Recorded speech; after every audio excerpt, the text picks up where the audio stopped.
Pakistani snooker king محمد آصف نے career کا چھٹا ورلڈ ٹائٹل جیت لیا۔ ورلڈ ماسٹر سنوکر چیمپئن شپ کے فائنل میں محمد آصف نے بھارت کے برجش دامانی کو 4-3 سے شکست دی۔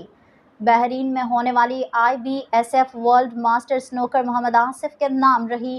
محمد آصف نے فائنل میں بھارت کے برجش دامانی کو 4-3 سے شکست دی۔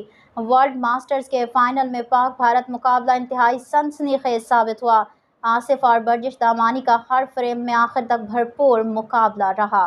محمد آصف کے 2 فریمز کی برتری کے بعد برجش دامانی نے مسلسل 3 فریمز جیتے۔ آصف نے 3-2 کے خسارے سے کم بیک کر کے مقابلہ برابر کیا اور پھر فیصلہ کن فریم جیتا۔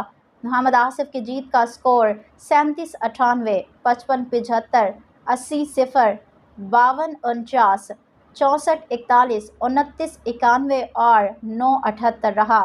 واضح رہے کہ یہ محمد آصف کے کیریئر کا چھٹا ورلڈ ٹائٹل ہے۔ انہوں نے اس سے قبل 2 ورلڈ ٹیم چیمپئن شپ اور 3 انفرادی چیمپئن شپ جیتی ہیں۔